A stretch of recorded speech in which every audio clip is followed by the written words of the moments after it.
Hello everybody and welcome back. Today we are doing a white poppy flower phone stand. It was a custom order that I got from one of my people on Etsy. And so they wanted me to do just a really cute, simple black and white phone stand. Right now I'm just mixing in my color. It is a pearl white from My Spring. Sorry if I said that wrong, but really like their colors as well. You can get them on Amazon for pretty cheap. And it's just a really nice pearly white color. If you don't want like a flat white color, this is a really great alternative. And I use it with a lot of my projects. I use it with almost anything that requires white, just because it's so pretty and it has a nice little shimmer to it. I'm also using a phone stand. I got it off of Shein. I couldn't find the exact one, but this is kind of a replica of what I used. Really fairly cheap, so if you want to do this yourself, it's super easy. But before I do anything, I always like to take some masking tape or tape, anything that you got, and just get rid of any debris or anything that's accumulated in the mold while you haven't been using it, because you don't want little floaties coming up or specks of dust to kind of ruin the piece. So I just go through beforehand and do that. And with pouring, just super easy. This isn't anything too crazy difficult. I just kind of pour in it, and then I'll afterwards take a popsicle stick and kind of do a little bit of swirlies. But this is just super basic, super easy thing to do. I think anyone could do this, you know, beginners, whatnot.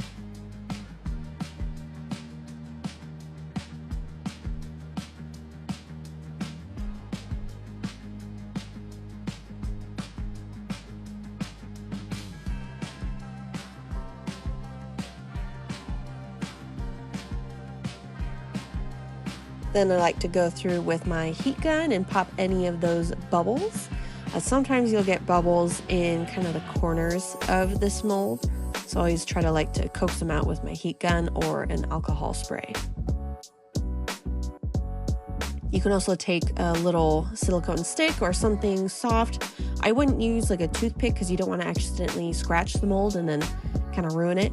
But I just like to go around the edges and try to coax any of those bubbles up. And then I just like to do a cute little design. Sometimes it stays, sometimes it doesn't. The resin kind of does what it wants, but I like trying to do a little bit of swirlies, and you know, it's just fun.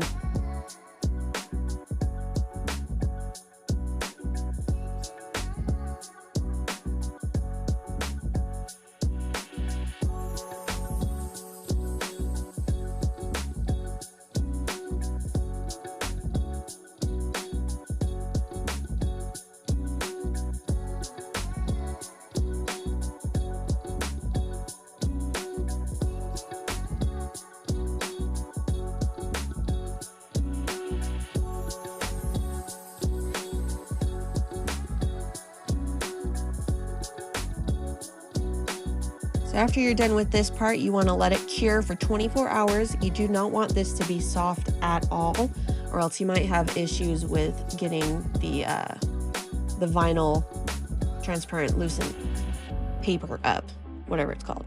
So just make sure it's completely hardened before you do this. And then I just took my little image. I did it on my Cricut. It's what my client wanted, and so I got that to her liking. And as you saw, just put it on. This one's super easy.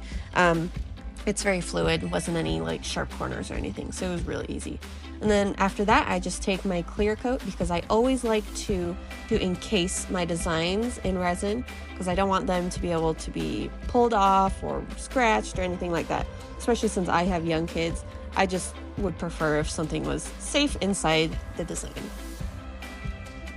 Now I'm just kind of going through and just making sure it touches all the edges, that I didn't over pour it, and that it just looks good.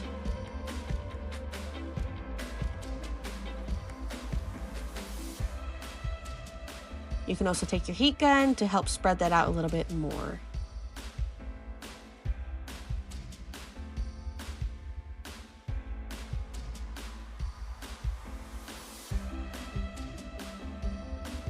And now we are fully cured. It has been 24 hours and time to demold. Super easy. This one turned out so adorable. There was a couple of small little bubbles in the bottom, but nothing too crazy. And another tip for this bottom piece, when you're doing it, do not fill it all the way full, because if you do and it's more domed, it will not fit in this little slot here. So just make sure to not over pour and just barely under pour. But yeah, here she is. Turned out adorable. I think if I was to do it again, I might do the bottom portion black, but I don't know. What do you guys think? I think it'd look good either way. So yeah, but here she is. Hopefully she loves it. But thank you so much again for watching, and hope you have a good day.